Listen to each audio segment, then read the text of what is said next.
देश में गुलाम थे। अंग्रेजों ने 200 साल तक इस मुल्क की हुकूमत किया।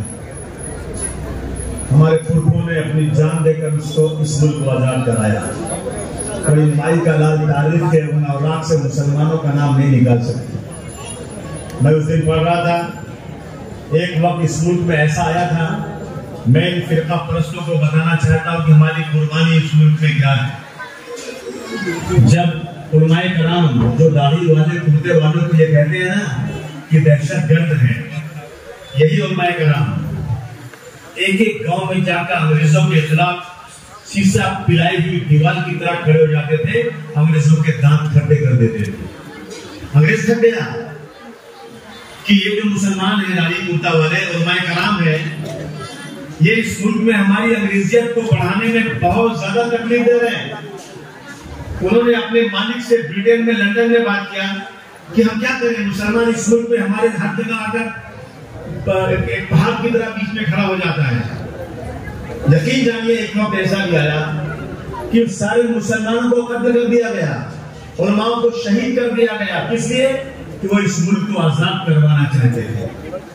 नौजवान साथियों, इस मुल्क में ऐसा भी वक्त आया, मुसलमान अपनी मैयत को कंधे पर रखकर एक गांव से दूसरे गांव, दूसरे गांव से तीसरे गांव, तीसरे गांव से चौथे गांव घूमता फिरता था कि कोई आलिम उस मुल्क की जगह जिंदा मिल जाए, कोई आलिम यहाँ पर हो ताकि मेरी मैयत को नमाज जनाजा पढ़ा सके। इस मुल्क में ऐसा भी वक्त आया मेरे दोस्तों, हमारी कुर्बानी की हालात सुन लो। ऐसा भी वक्त इस मुल्क में आया कि हमारी मैयत खराब होने लगी, उसमें से बदबू आने लगी। मुसलमान मजबूर होकर के बिना नमाज जनाजा के अपने मैयत को, इससे बड़ी कुर्बानी और क्या चाहते हैं? जब गुलिस्तान को खून की जरूरत पड़ी, सबसे पहले गर्दन हमारी कटी। हम ये कहते हैं ये है चमन, ये हमारा चमन है, तुम्हारा नहीं। 1947 में मुल्क आजाद हुआ, अंग्रेजों ने जानबूझकर इस मुल्क के 2 टुकड़े कर दिया। मौलाना अब्दुल कलाम आजाद साहब ने कहा कि हिंदुस्तान पाकिस्तान 2 टुकड़े नहीं होंगे, मेरी लाश पर हिंदुस्तान का बंटवारा होगा। नहीं माने लोग। मैं गांधी जी की बहुत इज्जत करता हूं, लेकिन मैं और इज्जत करता गांधी जी की कि गांधी जी आपको कोई प्राइम मिनिस्टर नहीं बनना था, गांधी जी आपको कोई ओहदा लेना नहीं था। आप इस मुल्क को आजाद करवाने के लिए बदन को आधा कपड़ा पहनकर लाठी लेकर पूरे मुल्क में आपने अंग्रेजों के खिलाफ जो लड़ाई लड़ी थी, अगर गांधी जी आप उस वक्त जो अंग्रेजों ने मसौदा बनाया था हिंदुस्तान पाकिस्तान के बंटवारे का, उसको आप फाड़ के नदी टोकरी में फेंक देते तो खुदा की कसम में आपकी इज्जत और करता। मुल्क बन गया। जिस दिन मुल्क बटा, उसके फौरन बाद से बाबरी मस्जिद के अंदर मूर्ति रखकर हमारी मस्जिद को मिसमार किया गया। हमने बर्दाश्त किया, हमने बर्दाश्त किया सब चीज। हमें मौलाना अब्दुल कलाम आजाद ने चिल्ला चिल्ला कर जामे मस्जिद की सीढ़ियों से कहा था, मुसलमानों क्या तुम्हें याद नहीं, तुमने यहाँ की गंगा नदी में वजू करके यहाँ नमाज पढ़ी है? क्या तुम्हें याद नहीं, तुम्हारे पुरखों में तुम्हारे शहीदों की हजारों कब्रिस्तानें यहाँ पर हैं, चले जाओगे तो फातिहा कौन पढ़ेगा? मुसलमानों मत जाओ तुम ये छोड़ करके, चले जाओगे तुम्हारी मस्जिदें वीरान हो जाएंगी, अजान देने वाला कोई नहीं होगा। मत जाओ इस मुल्क को छोड़कर, तुम्हें ताजमहल का हुस्न पुकार रहा है, तुम्हें लाल किले की दीवारें चिल्ला रही है, रुक जाओ। तुम्हें अल्लाह का वास्ता है, तुम जो इस मुल्क को छोड़कर मत जाओ। तुम्हें हम कोई खैरात नहीं, तुम्हें इस मुल्क में हक देंगे। जो कानून बनेगा वो मुस्लिम, हिंदू, सिख, ईसाई सबके लिए एक तरह का कानून बनेगा। खुदा की कसम, जितने पाकिस्तान गए थे ना, उससे बहुत ज्यादा हिंदुस्तान में रहकर पाकिस्तान मुर्दाबाद का नारा लगाने लगी। नहीं गए पाकिस्तान। बदन में दौड़ता सारा लहू ईमान वाला है, बदन में दौड़ता सारा लहू ईमान वाला है, मगर जालिम समझता है कि पाकिस्तान वाला है। कहीं भी छोड़कर अपनी जमीन नहीं जाते, कहीं भी छोड़कर अपनी जमीन नहीं जाते। हमें बुलाती है दुनिया, हम ही नहीं जाते। इन मुहाजिरों से अच्छे तो परिंदे हैं, शिकार होते हैं लेकिन कहीं नहीं जाते। क्या देश है दोस्तों? ये जब गद्दार थे वफादार बन गए, जो गद्दार थे वफादार है, जो वफादार थे उनके साथ क्या होगा इस मुल्क के अंदर? आपने देखा नहीं? उस्ताद का दर्जा बहुत बड़ा होता है। कहते हैं माँ बाप के बाद अगर सबसे बड़ा किसी का दर्जा है तो उस्ताद का होता है। एक औरत एक स्कूल के अंदर एक बच्चे को खड़ा कर दी, छोटे से बच्चे को, और बच्चा मुसलमान रहता है और कहती है आओ इसको मारो। फिरका परस्ती की हद है, इससे बड़ी फिरका परस्ती और क्या हो सकती है। बच्चा स्कूल में जा रहा है, वहां पर ड्रेस कोड है कि पता नहीं चले कौन गरीब है कौन अमीर है, पता नहीं चले कौन हिंदू है कौन मुसलमान है। वो पढ़ाने वाली टीचर जिसका दर्जा माँ बाप के साथ बहुत बड़ा होता है, उसने बच्चे को स्कूल में खड़ा किया और कहा आओ हिंदू बच्चों इसको मारो। एक बच्चा आ रहा है उसको मार रहा है, रो रहा है, दूसरा आ रहा है उसको मार रहा है, रो रहा है, तीसरा आ रहा है उसको मार रहा है। क्यों मार रहा है? ये मुसलमान है। क्या इसीलिए इस मुल्क को आजाद करवाया गया था? इसीलिए एक बंदूक लेकर पुलिस वाला घुसता है ट्रेन के अंदर।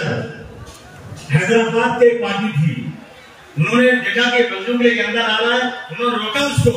उनको दाढ़ी नहीं थी, उसके समझ में नहीं आया कि मुसलमान है कि हिंदू है। उसको खींच के साइड में किया और उनका मुलाजिम जो दाढ़ी रखे हुए था उसको अंदर से खींच के बाहर लाया और गोली मार दिया। 3 लोगों को गोली मार दिया। क्यों मार दिया? ये मुसलमान है। क्या कहता है? उनकी लाश पर पैर रखकर कहता है इस देश में रहना है तो मोदी और योगी कहना पड़ेगा, मोदी और योगी को वोट देना पड़ेगा। ये हालात हमारे देश में हो रहे हैं। आप मानते नहीं मानते इस बात को? अभी मुझे कल एक साहब कह रहे थे आसिम भाई मुझे गुजरात के आगे जाना है, चिड़िया थे, मैं ट्रेन में कैसे जाऊं? मेरी दाढ़ी है, मेरी बीवी बुर्का पहनती है, मैं जाऊं अगर कोई मारे तो मैं क्या करूंगा? कौन सपोर्ट करेगा? कौन संभालेगा मुझे? आज ये हालात देश में हो गए। जब जिसको चाह उठा के मार दिया। एक लौंडा है, नाम नहीं लूंगा मैं, इसको टिकना सा है, समझे कि समझे?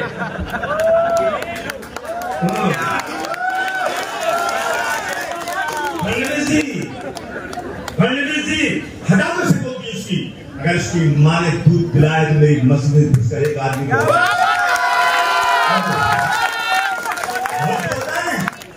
बहुत ताकत तेरे पास है, तुम मस्जिद में घुस कर मारेगा?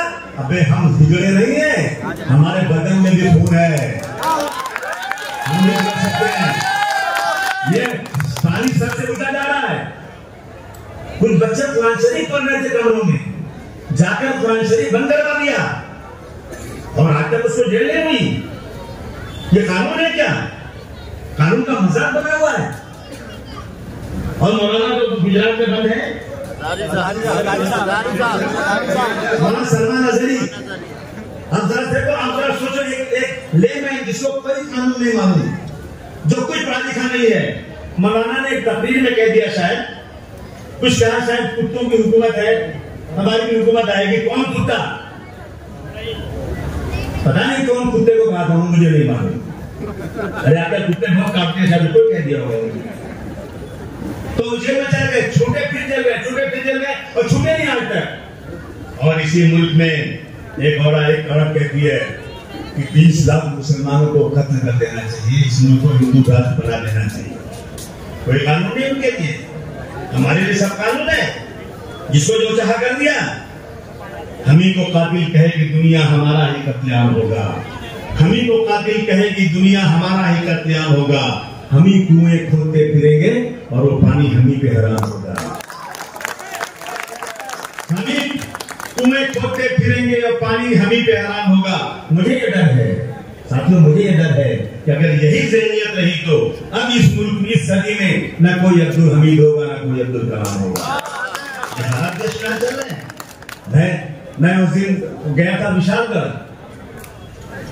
में पहाड़ के ऊपर एक वो है अपना दरगाह, पहाड़ के ऊपर दरगाह है। कह हम जाएंगे दरगाह पर।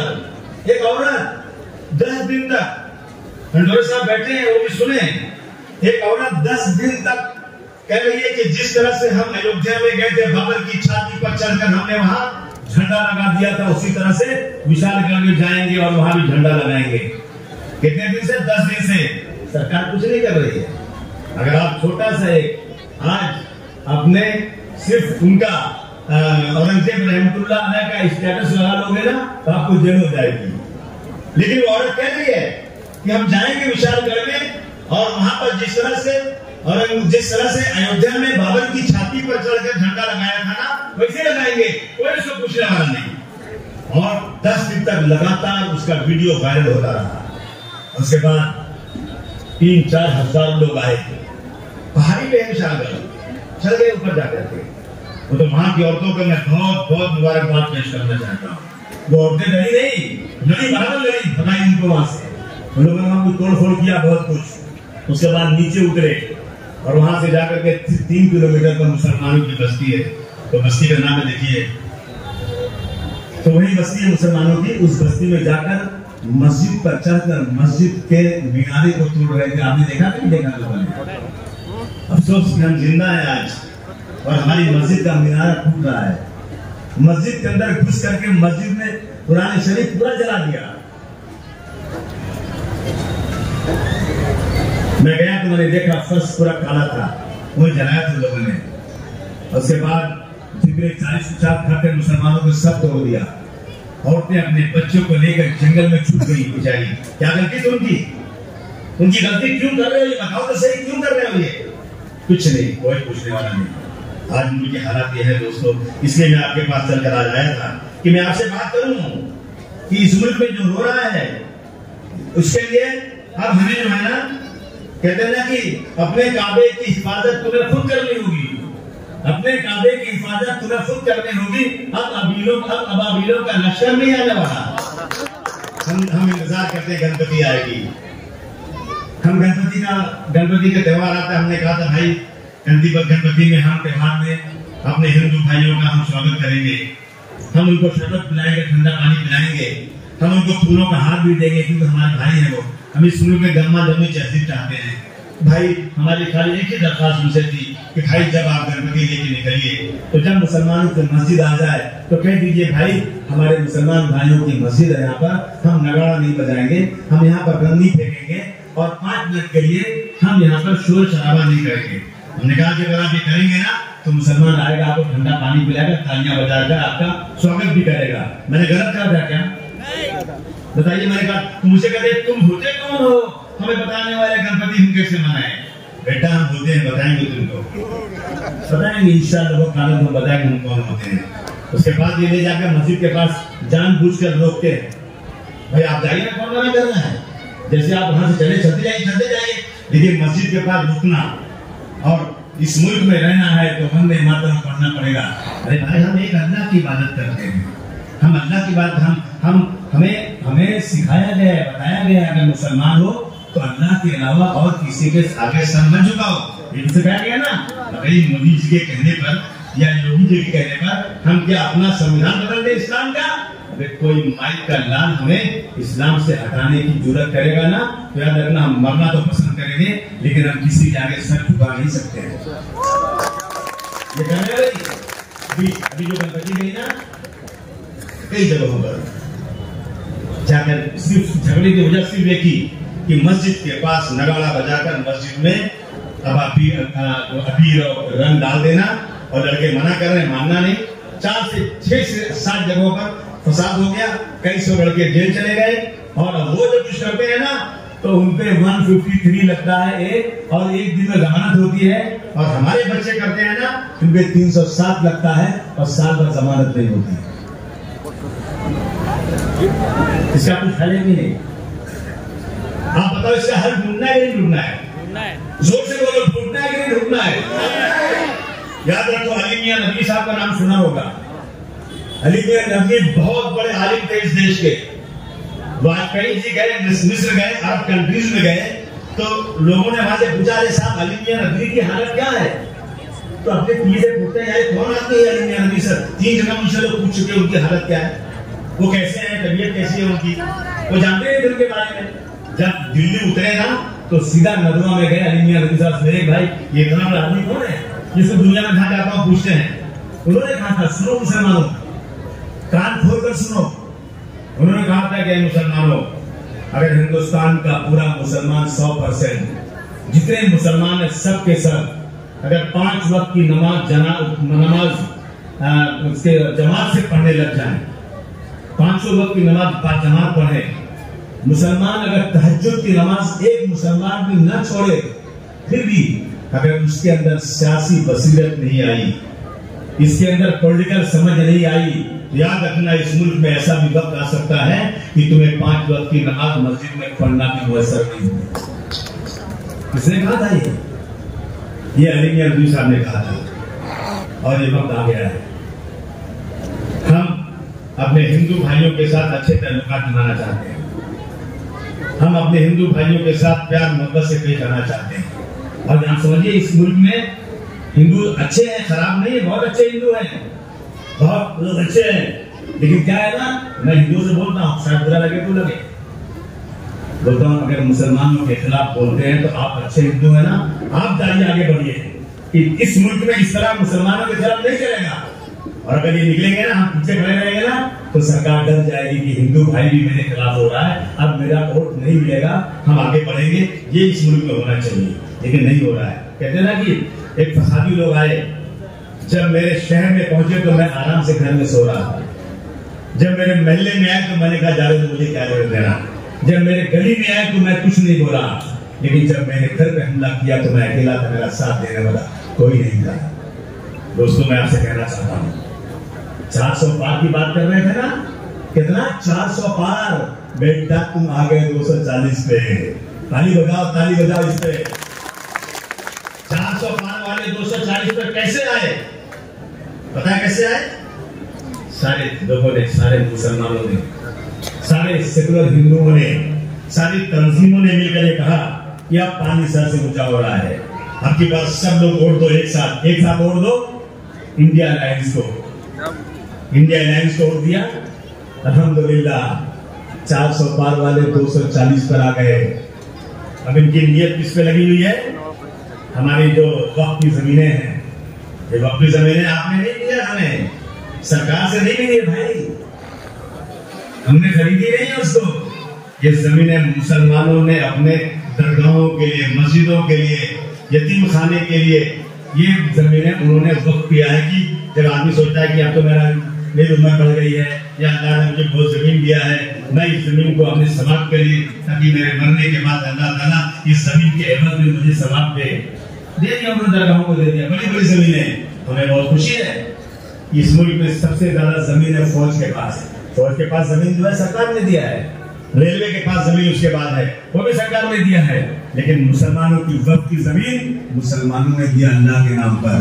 और इस जमीन को ये जो है ना हड़पना चाहते हैं ये लोग, जो लैंड माफिया है, लैंड माफिया समझते हो ना, जमीनें सबकी हड़प ले इन्होंने इंडिया। दुनिया में सारे मुल्कों में उनकी अपनी एयरलाइन है। हिंदुस्तान बहुत बड़ा मुल्क है, इसकी अपनी एयरलाइन ही बिक गई, एयरपोर्ट बिक गया, सी पोर्ट बिक गया, बड़ी बड़ी कंपनियां बिक गई। अब इनकी नीयत लगी है हमारी इन जमीनों पर जो वक्फ बोर्ड की जमीन है। और ये भी सुन लो, सच्चाई है ये। आपने देखा होगा एक बहुत बड़ी बिल्डिंग बनी हाजी अली के आगे, वो अस्पताल है ना, बिल्डिंग कहने नहीं, जसलोक के बगल में बहुत बड़ी बिल्डिंग है। उसका मालिक बोलता है अरे मैं अपना घर देखा ही नहीं था आज तक, कितना बड़ा मेरा घर है। जब कोविड हुआ, जब घर से बाहर निकलना बंद हो गया, तब मैंने अपना पूरा घर देखा। वाह भाई वाह, इतने बड़े आदमी हैं आप। और जमीन हमारी लिए है, हमारी जमीन है वो एक जो है ना यतीम खाने की ट्रस्ट की जमीन है, उसका सुप्रीम कोर्ट से भी खुलासा हो गया। और जमीन मांगेगा कौन से? मैं सरकार से कहना चाहता हूं कि उस जमीन को लीज पर दिया जाए, उनसे जमीन का पूरा भाड़ा वसूला जाए।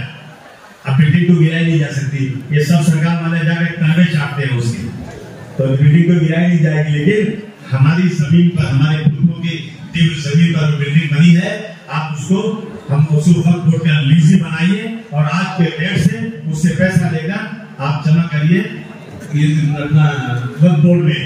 अब वक्त बोर्ड में 12 मेंबर होते हैं और एक सीईओ होता है। 12 मेंबर एक सीईओ, वो फैसला करता है और कहता है कलेक्टर साहब ये जमीन में लफड़ा है, तुम उसको क्लियर करो। और सरकार कहती नहीं, एक सीईओ के अंदर में 36 कलेक्टर महाराष्ट्र के, और कहते नहीं अभी जो कलेक्टर फैसला करेगा और कलेक्टर कहेगा सीईओ से कि तुम स्टैंड मार इससे, ये जमीन मैं जो कहता हूं उसकी जमीन है ये। आपको पता है 1949 की रात में जब अयोध्या में मस्जिद में मंदिर रखी गई थी, तो वहां एक नायब नाम का कैरेक्टर था, उसी ने मंदिर में मस्जिद में मूर्ति रखने के बाद मस्जिद को ताला बंद कर दिया था। और उसी कलेक्टर की बदमाशी से 92 के बाद नए मस्जिद को मिसमार किया गया और फिर यहाँ कलेक्टर आ रहा है। कलेक्टर से कभी आप फोन करेंगे ना अभी जैसे बैठे हैं अपने हमारे खंडोरे साहब, ये मंत्री बन जाएंगे, मैं तो नहीं बनूंगा, मैं कहाँ बन पाऊंगा, ये बनेंगे। बड़ा मुश्किल है मेरा बनना यार, मैं मुसलमान हूँ ना। तो बन जाए, मुझे बधाई है, बन जाए, बहुत बड़ा आदमी, बहुत अच्छे आदमी है। खंडोरे साहब फोन करेंगे ना कलेक्टर साहब बंद कमरे में, sir yes sir yes sir sir yes sir yes sir. अरे सारा इतना सर करता है, बड़ा सरा देगा इनको। कोई मंत्री फोन करे ना तो ये बंद कमरे में खड़े हो जाते हैं। अरे साहब मानी तो बहुत दूर मुंबई से फोन कर रहे हैं, तो तुम तो बजे नांदेड़ में, वहां क्यों खड़े हो रहे हो? अरे साहब मेरे सर है वो कहता जो गवर्नमेंट के अंडर में है बाकी बात सुनेगा। खंडोरे साहब लगे अहमदनगर, एक मस्जिद नजर आई मुझे, मैं उसमें गया ना तो उसमें चल रहा है पुलिस स्टेशन। दूसरी मस्जिद में गया मैं, वहां देखा सर ना तो वहां चल रहा है अंदर जो है ना म्युनिसिपलिटी का ऑफिस। मेरी मस्जिद में म्युनिसिपलिटी का ऑफिस इन्हें बर्दाश्त नहीं है। महाराष्ट्र में 3 ही शहर ऐसे हैं जिनका नाम है, एक का नाम औरंगाबाद, दूसरे का नाम उस्मानाबाद और एक अहमदनगर। 3 ही नाम है जो मुसलमानों के नाम पर है। लेकिन ये गली निकाल दो तो मुसलमानों के नाम पर है, इसको हटा दोगे ना तो ज्यादा वोट मिलेगा। अरे शर्म नहीं आती? जब जो बड़ी बड़ी मंदिरें, कई हजार मंदिरें बनी अयोध्या में ना, वो मोदी जी तुम्हारे राज में नहीं बनी थी, वो मुगलों के राज में बनी थी। और मुगल चाहता तो तोड़ लेता उसको, लेकिन मुगलों ने एक मंदिर को विभाग नहीं लगाया। और आप बात करते हैं, नाम आप निकालने चले हैं, सीतापुर किसके राज में बना था? सीतापुर यूपी में है, किससे बनाया था, किसने नाम रखा था? मुगल के राज में रखा गया था। और आप आज जानबूझ करके ये हिंदू मुसलमान कर रहे हैं। दोस्तों मैं आपसे आखिर में बात कहना चाहता हूँ, मैं पिछले 28-29 सालों से काम कर रहा हूँ, मुझे किसी पद की जरूरत नहीं। मैं सिर्फ और सिर्फ इंसाफ के लिए लड़ाई लड़ता हूँ। आपके यहाँ से कोई एमएलए साहब थे, पहले मेरी पार्टी में बेचारे, हंसी आ रही मुझे। हसीन भाई मुझे मंत्री बनने दो की बात, हसीन भाई मुझे मंत्री बनने दो की बात। मेरा कौन सा मंत्री बनेगा भाई? का हाउसिंग दिला दो। मैं नेताजी जी का शरद पवार से बात करूं, इसको हाउसिंग दिला दो, इसको हाउसिंग मिनिस्ट्री मिल गई। इसको खुदा की कसम अगर झूठ बोले तो अल्लाह माफ ना करे। मंत्री बन गया तो हसीन भाई पैसा ही नहीं मिठाई मांगने के लिए, बेचारे पर एक गाड़ी थी टूटी थी। मैं कोई बात में सच्चाई बोल रहा हूँ, तो मैंने 50,000 रुपए दे मिठाई मांग ली। और उसके बाद अभी तो सुप्रिया बाइक चली गई ना, तो सामने बोलता तोड़ दिया लोगों ने, क्या चले गए?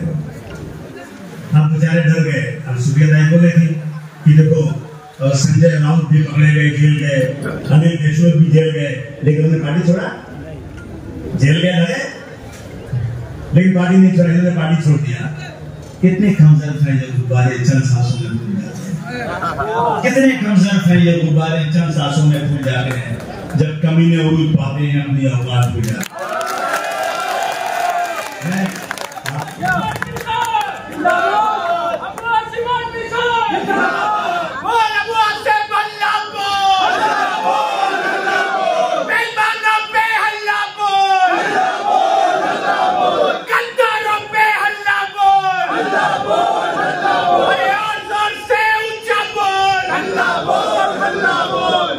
दोस्तों मैं 29 साल से काम कर रहा हूँ।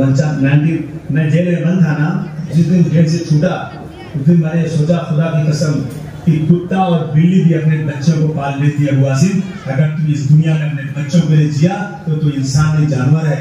उस दिन मैंने कसम खाया, वो दिन आज का दिन है। आज का दिन, आज तक मेहनत कर रहा हूँ। मैं किसी पार्टी में गया नहीं, मैंने कोई मंत्री पद पे कोई पार्टी छोड़ा नहीं। लड़ूंगा किसी के सामने घुटने टेकने का नाम अब वासिम आजमी नहीं है। अब इनको लड़ना है मेरे इलाके से, अब वासिम को हराना है, आओ हरा दो, कोई फर्क नहीं पड़ता। अल्लाह पाक जिसको इज्जत हरा दो। ये कोई जन्नत जाने का रास्ता नहीं है, कोई जन्नत का रास्ता नहीं है। आ जाओ कोई बात नहीं, लेकिन एमएलए लीडर नहीं होता, एमपी लीडर नहीं होता, लीडर तो जनता बनाती है।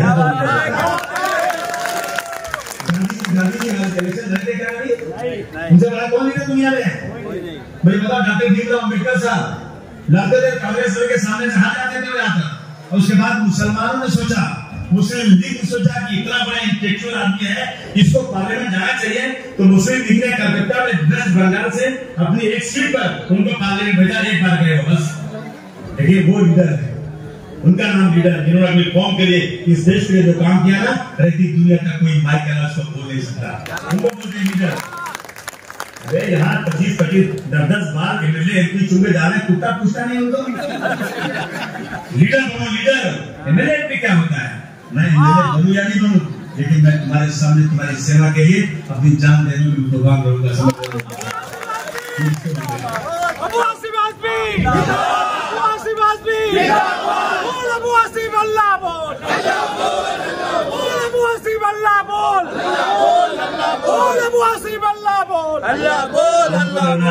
उनकी वीडियो में लड़ना, भाई में लड़ना है, भाई सब। दोस्तों, हम कहते हैं हमको जो है अपने मुस्लिम कैंडिडेट को चुन के लाने देना है, मुस्लिम कैंडिडेट को चुन के लाना है। बोलते हैं ना हम लोग कि ज्यादा मुसलमान को चुन के लाने देना है। तो हमारे लोग हमारे दुश्मन, अपने ही दुश्मन है। मैं उस दिन पढ़ रहा था, एक शेर पढ़ रहा था, कहाँ चला गया मेरा शेर यार? न जाने क्यों मेरा दोस्त मुझको आजमाता है, न जाने क्यों मेरा दोस्त मुझको आजमाता है, जिसे आगे बढ़ाता हूँ वही मुझे पीछे हटाता है, जिसे आगे बढ़ाता हूँ वही पीछे हटाता है। खता इसमें तेरी क्या है, ये मेरा ही मुकद्दर है। खता इसमें तेरी क्या है, ये मेरा ही मुकद्दर है। सहारा जिसको देता हूँ वही पीछे गिराता है। तरस भी मुझको आता है, हंसी भी मुझको आती है। तरस भी मुझको आता है, हंसी भी मुझको आती है। मेरा पाला हुआ कुत्ता,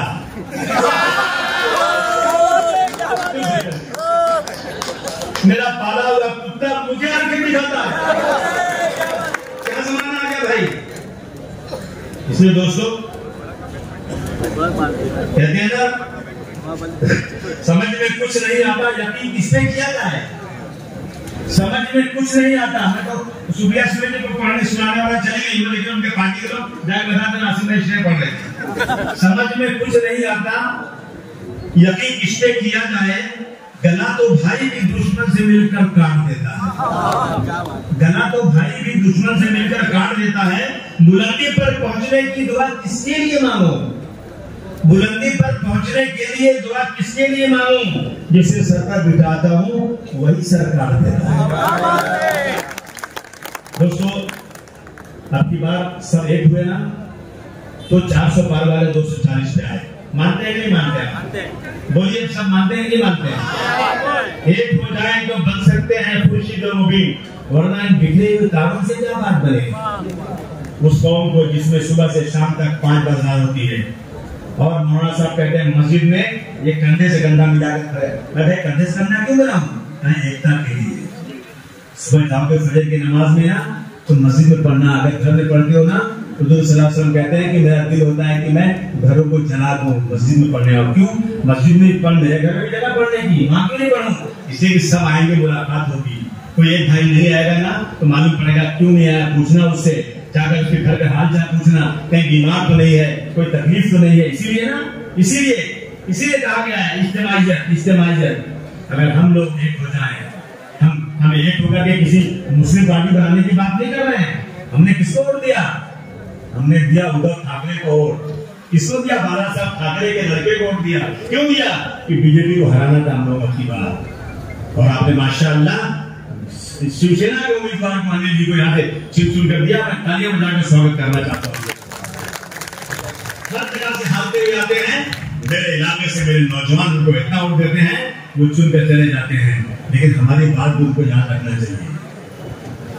हमारे पर जुल्म जाती हो ना, तो इन लोगों को खड़े होकर बोलना चाहिए। हम सिर्फ वोट देने के लिए नहीं बने हैं, हम वोट देंगे, हमारी भी सुरक्षा इस मुल्क में होना चाहिए। हमें नौकरी मिलेगा भी है, देखेंगे कब मिलेगी, हम सब्जी बेच के अपना पेट पाल लेंगे। लेकिन मेरे दुनिया में जितने लोग हैं एहतराम के काबिल, दुनिया में जितने लोग हैं एहतराम के काबिल, मैं सबको मानता हूं, मगर मुस्तफा पे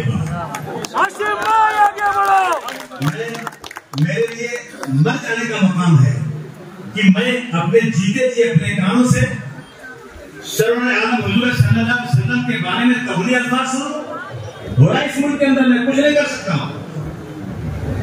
मैं गवर्नमेंट से मैं कहना चाहता हूं, खंडोरे साहब से गुजारिश करना चाहता हूं कि आप सत्ता में आएंगे, आपकी बात सत्ता में आने के बाद मुसलमानों को नौकरी मत देना। नहीं चाहिए हमें सड़क बने न बने, लेकिन एक कानून जरूर बनवा देना। अगर हुजूर सल्लल्लाहु अलैहि वसल्लम के खिलाफ, कुरान शरीफ के खिलाफ, मस्जिदों के खिलाफ, शरीयत के खिलाफ किसी ने बोला तो उसको टेररिज्म के कानून में 10 साल बंद करो, साले की जमानत कहाँ देता है।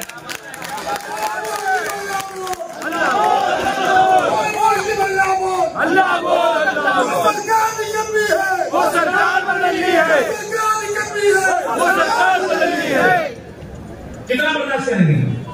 नहीं चाहिए नौकरी, हम सड़क पर लेबर का काम करके जी लेंगे, लेकिन जीते जी हमारी मस्जिदों पर हमला कोई करे, मस्जिदों पर आके गिरवा झंडा लगा ले, मेरी मस्जिद के सामने आके मुझे गाली दे, ये हम बर्दाश्त नहीं कर सकते। मैं निवेदन करूंगा जो लोग सत्ता में आने वाले हैं, आते ही फौरन ये कानून बनाए। ये मेरी मांग है, आपको मांग है कि नहीं मांग है? बोलिए, ये हमारी मांग है। और अब की बात फिर इलेक्शन होगा, शायद कोई ऐसा उम्मीदवार आ जाए जो आपको पसंद हो, लेकिन आपकी पसंद से नहीं चलेगा, वसूल से चलेगा। हर आदमी की पसंद अलग अलग होती है। जो भी उम्मीदवार आए, मैं पूरी कोशिश कर रहा हूं इसको लाने की, मैं मान रहा हूं।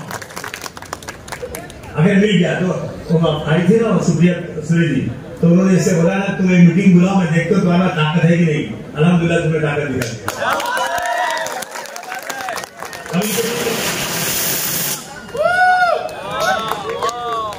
अब सुप्रिया दाई जी के दिल में क्या मुझे नहीं मालूम, लेकिन वो जिसकी बेटी है शरद कुमार बहुत बड़े लीडर हैं और उनकी उम्र बहुत हो चुकी है। अब हिंदुस्तान में उनके खुद का कोई लीडर नहीं बचा है, ये सच्चाई है। इनकी उम्र इतनी है, ये लोग पावरफुल हैं।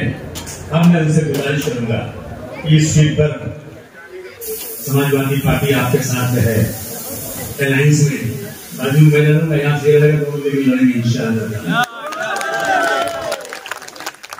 देंगी तो ठीक है, नहीं देंगी तो ठीक है, मैं कोशिश तो करूंगा। लेकिन आप सबसे मेरी गुजारिश है कि इंडिया अलायंस में वोट देना, चाहे कितना वो बोलता है ना कि मैं आपकी बात जो है ना इतने पैसे बांट दूंगा कि मैं जीत जाऊंगा। अगर पैसे पे एमएलए भी बनते ना तो अदानी और अंबानी रहते पार्लियामेंट में, कोई गरीब नहीं रहता। पैसे से नहीं होता सुना, समझे आपने? ये बोलते हैं कि हम पैसे देकर खरीद लेंगे, एक एक घर में हम लिफाफा भेज देंगे आने वाले गोंडी लड़ने के लिए। आने दो, वेलकम आने देना, आने दो, औकात पता चलेगी, औकात पता चलेगी। आने दीजिए भाई, आने दीजिए। भाई कहाँ गए यार? भाई कितने आए, कितने चले गए? क्या भाई? अरे मुझे चैलेंज करो, मैं बढ़ दूंगा किसी को। अरे भाई कितने आए, कितने चले गए? दोस्तों आपका बहुत शुक्रिया, आप लोग आए, लेकिन वक्त बहुत खराब चल रहा है। देखिए हम लोगों को ये काम करना चाहिए। कुछ लोग हमारी मस्जिदों को कहते हैं मस्जिदों में तलवार रहती है और मस्जिदों में बहुत सामान रखा जाता है। मैं इस मंच से उन फिरका परस्तों को दावत देता हूँ, आओ मेरी मस्जिदों में 24 घंटे में जब तुम्हारी मर्जी हो, जब तुम्हारी मर्जी हो, और देख लो मस्जिदों में घुसने के बाद अगर इंसान हो गए ना तो बोलोगे इससे अच्छी जगह दुनिया में कोई नहीं होती होगी। अगर इंसान जानवर हो गए तो फिर मतलब नहीं। तुम मदरसों को कहते हो दहशतगर्दी का अड्डा है, आओ मदरसों में देखो, तुम्हें सीसीटीवी लगा दो, उसकी पूरी मॉनिटरिंग तुम खुद रख लो अपने पास, या तुमको मैं एक कमरा भी दे देता हूँ मदरसे के अंदर, यतीम खाने में यतीम लोग घर में खाओ बैठ के वही रहो साथ जाकर। लेकिन उसके बाद भी तुम मदरसे में एक भी ऐसी चीज नहीं पाओगे जो मुल्क के खिलाफ हो या किसी हिंदू या किसी मजहब के खिलाफ हो, कभी नहीं हो सकता। इसलिए दोस्तों हम लोगों को ना एक काम करना चाहिए।